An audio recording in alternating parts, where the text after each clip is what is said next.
What's going on, my people? How y'all doing out there? Man, happy Veterans Day to all of you guys out there that put your lives on the line to make sure that we're safe. If it wasn't for you, man, we wouldn't be able to do anything in this country of our own free will. So we appreciate you, we love you, we thank you so much. This is TJ with another episode of The Soapbox, and I'm telling you guys, man, it feels really good to be back with you this week. We about to kick off a new series. I'm really ready to rip into this thing so we can start to build and explore some new understandings, man.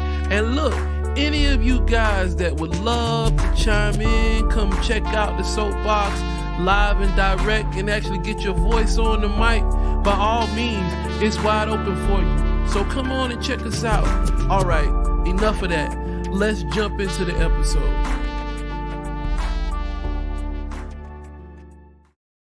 All right, so basically what we're doing now is we're kind of transitioning into a new series. This week, along with the next 4 consecutive weeks, we're going to kind of stay on this subject matter and really build on it so that we can move into a better understanding of what this series actually touches on. So in life, we spend a lot of time focusing on addictive behaviors that people have. And we like to focus on stuff like people being addicted to drugs, gambling, porn, all types of things similar to those particular subjects. But what if I told you that the majority of us suffer from an addiction far worse than any of those particular elements? I know a lot of people that are addicted to money. I know a lot of people that are addicted to shining. I know a lot of people that are addicted to a lot of different things, but most of us suffer from an addiction that very few people even understand. What if I told you that that particular addiction was like the gateway drug to all other addictions? What if I told you that that particular addiction was actually the precursor to every single one of the addictions that I just named for you? That's right. There is an addiction far worse than drugs, far worse than gambling. And as a matter of fact, most of us are victims of this very addiction. It's called emotional addiction. See, emotional addiction is really the most dangerous addiction that you can have. And the truth of the matter is that it's so sad that so many people fall victim to it each and every day. To be quite honest with you, we're all emotionally addicted to a certain degree, but it's how you manage it that matters more than anything else. And the truth is most people fall victim to the negative spin that we get on these emotional addictions. You could have some very dangerous, nasty emotional addictions right now and wouldn't even know it, because most times these addictions cultivate with your character. They build with your personality as time goes by, and they become a natural part of who you are and how you function. As a matter of fact, they become so closely tied into who you are that you don't even notice that they're there. It doesn't even look strange to you that it's happening right before your eyes. I'm going to give you an example right now, but the truth of the matter is that we're going to dig into this really deep as we move on to the next few weeks. So this is just an example for the moment to kind of give you a simple understanding of what I mean by this being a part of your personality. So let's say throughout your life, you've had to deal with anger. Now, when I say deal with anger, what I mean is that all around you, you have anger being presented to you, anger to solve problems, anger at you for things that you do, anger at other individuals that are around you. This basic emotional reaction, this basic emotion, all of a sudden becomes a natural part of your life in the reality that you live each and every day. You allow it to become a part of you and you grow up with it. All of a sudden now, anger has become a natural response in your personality. And throughout your life, what has happened is that in certain scenarios, it has actually produced results. So now you're starting to feel like it's reinforcing the understanding that this type of action, this type of emotional response is supposed to be a part of you because it gets you things that you want. It is basically at this point that we have created a monster, because that fireball personality is rolling through life using a hammer to solve every single problem that they face. And sometimes that is something that is not necessary. As a matter of fact, whenever they're put in situations where this type of aggression or anger isn't necessary, they don't even feel normal. It doesn't feel natural to them. Not to mention the fact that they get a high from actually utilizing this anger. So now their brain is getting a dopamine pump that is causing them to feel pleasure from being upset, from applying anger. So now when situations happen when there is no reason to be angry or aggressive, they're doing it anyway because they don't know how it feels not to have it there. They chase the high of being angry and aggressive in a situation, and that becomes their personality. They have basically become emotionally addicted to the emotion of anger, and that is where we have to address the subject matter at hand. To be quite honest with you, there's some people, and you probably know them right now, you can look at them and name them, that are actually suffering from these emotional addictions as we speak. You probably live around some might be in your neighborhood, there could be some in your family, and I know without a shadow of a doubt that you easily can spot individuals that you work with that are suffering from these emotional addictions. But the truth of the matter is, we don't even have to continuously associate this addiction with what we would consider negative emotions.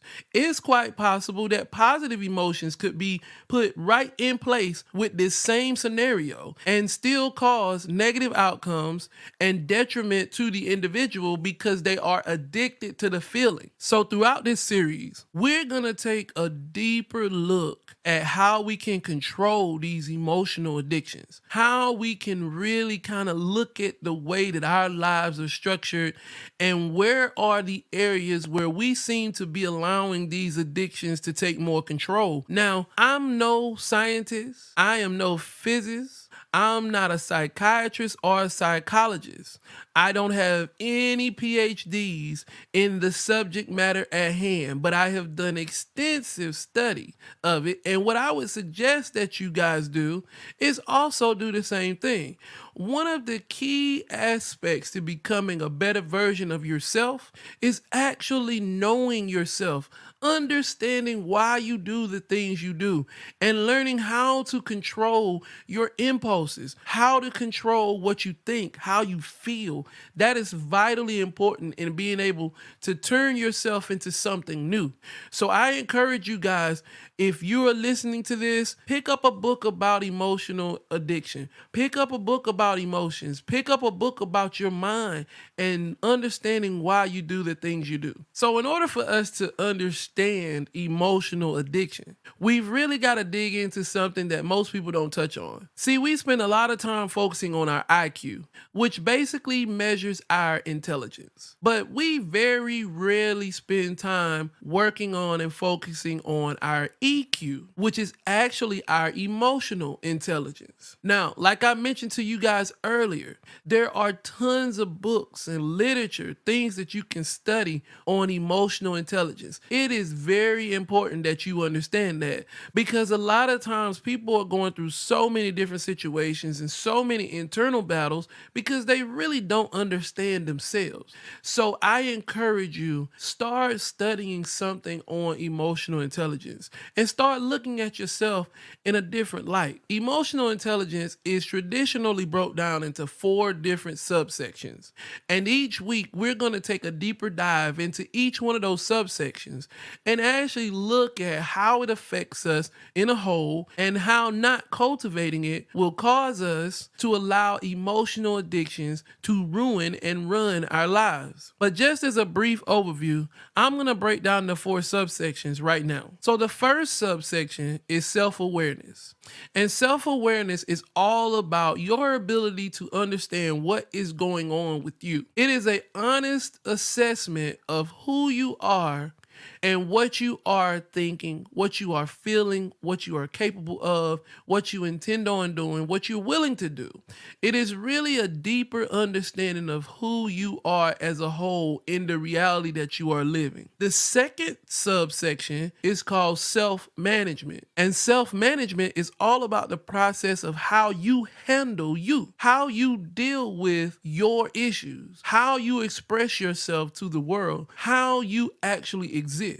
For instance, what happens when you get that fit of anger inside of you? What happens when you have that moment of sadness? What happens when life disappoints you? What happens when you find a bunch of money in your pocket that you didn't know was there?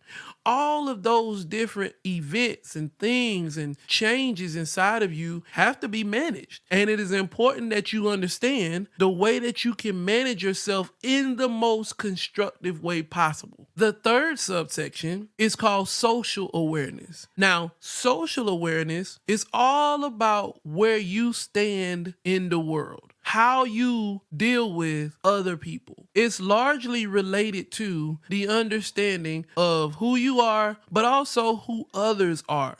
Who are the people around you? What is your environment like? What is going on in your workspace? What is going on in your home life? This is very vital that you take a realistic assessment of your social existence. And then finally, the fourth subsection is relationship management or social management. And it is the understanding of how you should deal with everything that's going on around you, how you manage your workspace and your place in it, how you manage how you deal with what goes on at your home or in your neighborhood. Those are very, very vital things.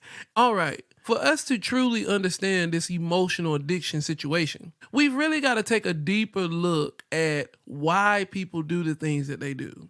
Now, there may be some people that are out there right now, and they may be asking the question, well, how is me being addicted to smoking the same as me being addicted to negativity? Well, because your brain is at the center of both addictions.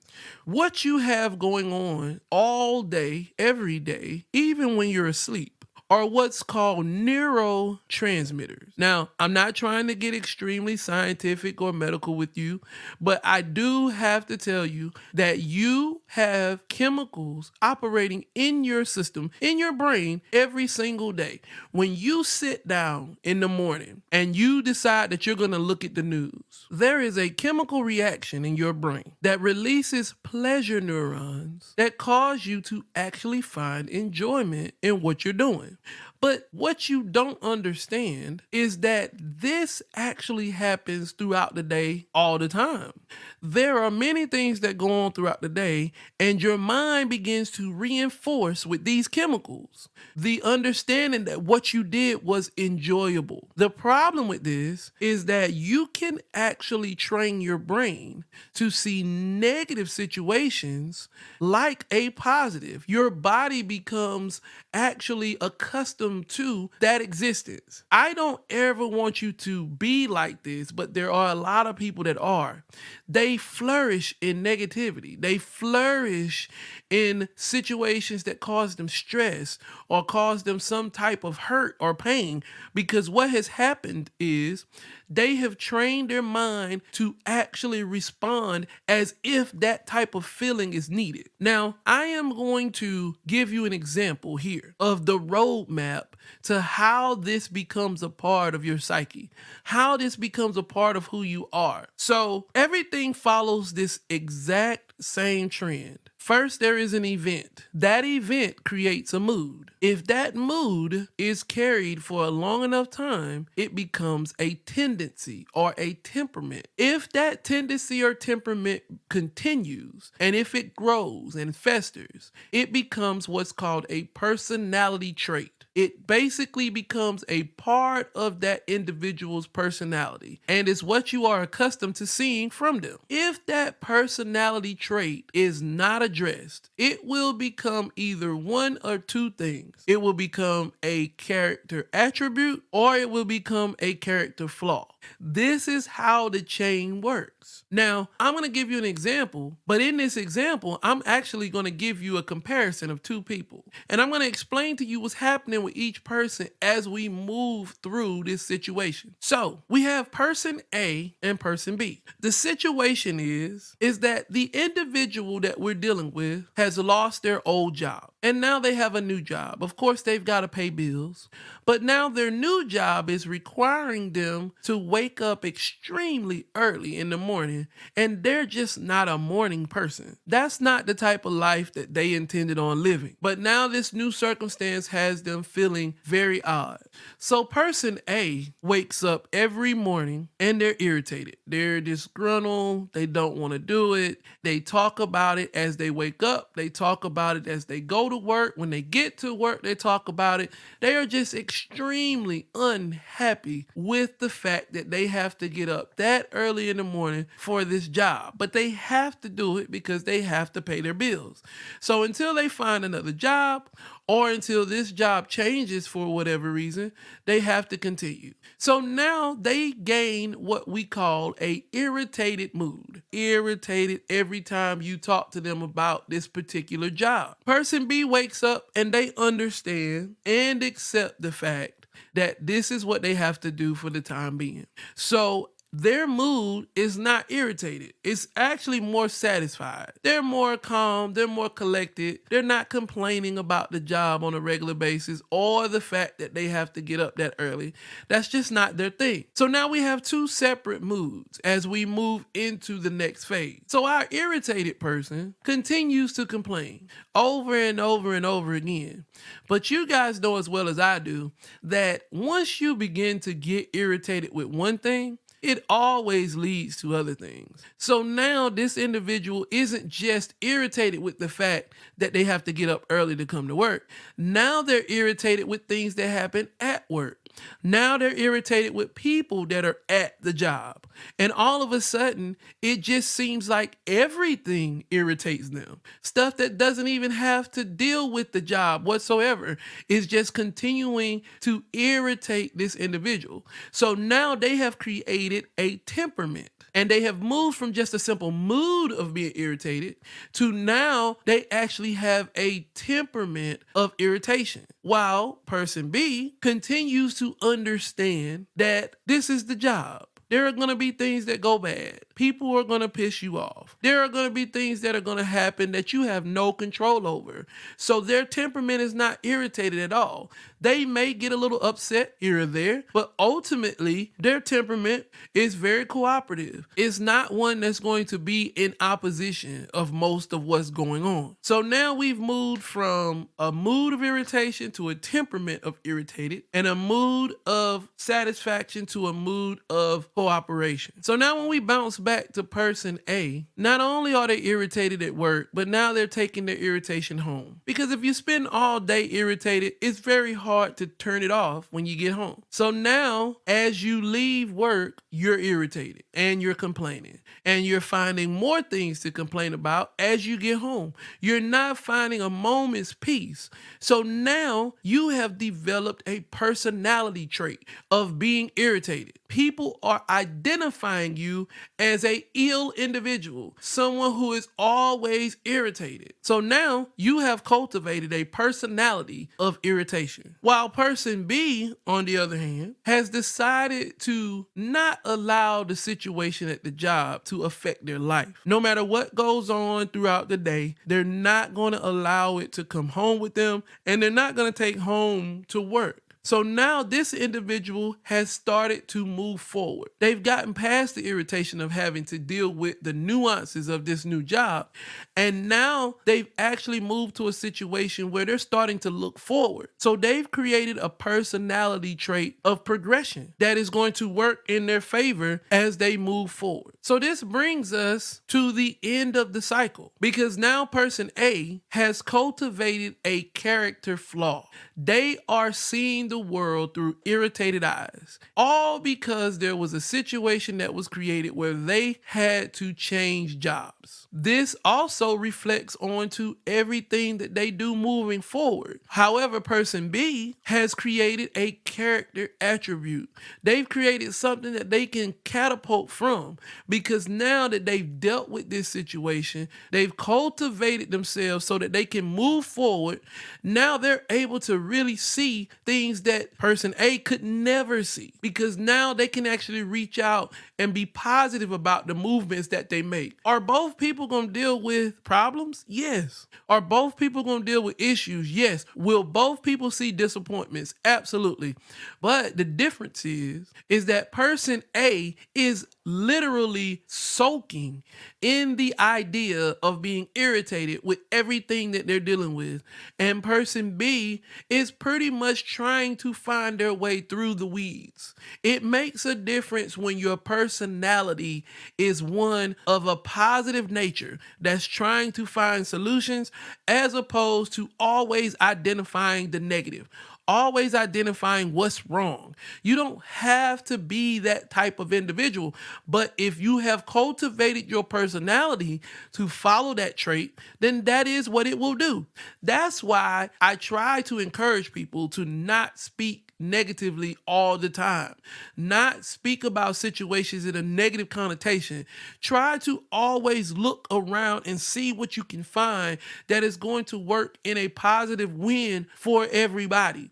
Because anything other than that, and you open the door for the possibility of cultivating a mindset of negativity, and whether you know it or not, it can bleed over to things that have nothing to do with that at all. How many times have you heard stories about people who have horrible home lives simply because work has destroyed their mind? They bring home all the anger and frustration that they've had on the job. How many times have you heard of people getting to work and they can't focus because they're still thinking about situations that happened at home that they brought with them? Ladies and gentlemen, whether you want to accept it or not, your life is connected and it is interchangeable. What you do in one area does affect what you do in others. So it is important that you actually try your best to cultivate a mindset that is willing to weed through the issues and not focus so much on what is wrong all the time. Here's where you get the addiction, because person A has basically made being irritated a norm. It is a part of them. So when they're not feeling irritated, they don't feel right. Something inside of them feels like something's missing or something needs to be there. So they start seeking it. They go out and they create irritation. They make situations where they have to be irritated, or even situations where no one would be, they find a reason to be. While person B, on the other hand, may or may not be addicted to the progressive nature that they have created, but nevertheless, what they're not doing is creating situations that are going to work against them. All the time, they're trying their best to find wins. And ladies and gentlemen, I would much rather be addicted to a progressive mindset than I would an irritated one. So, what are we saying? Emotional addiction is a powerful thing. And we're going to dig into it for the next couple weeks and really look at how people create these addictions. What is our emotional intelligence and how is it working for us or against us? We're going to really look at what it takes to take who you are right now and move in a different direction. I promise you guys, when I first stumbled on the understanding of EQ, I was not aware of who I was or where I was at the time. Once I started really looking into it and studying and really digging into who I was and who I needed to be and how I needed to grow, it was life changing. It was a major step forward in me being able to alter who I really truly was and who I really truly wanted to be. It is not a horrible thing to do true self-assessment. If you really want to be the best that you can be, if you really want to be the best asset for the people around you, for your family, for your friends, for your coworkers, for your constituency, for whatever it may be, if you really, really want to elevate yourself, I encourage you, take this journey with us. Step out on your own, find some other literature to study and read, and really start to look at who you are emotionally. We cannot afford to allow our emotions to run our lives, because if we allow our emotions to run our lives, then they will ruin our lives. All right, guys, well, that's all I got for you this week. I really appreciate you. Make sure that you guys tune in next week. We're going to start this train rolling with our first subsection of self-awareness and understanding who we are and where we are in this process. Thank you so much. I love you guys. Take care. Peace.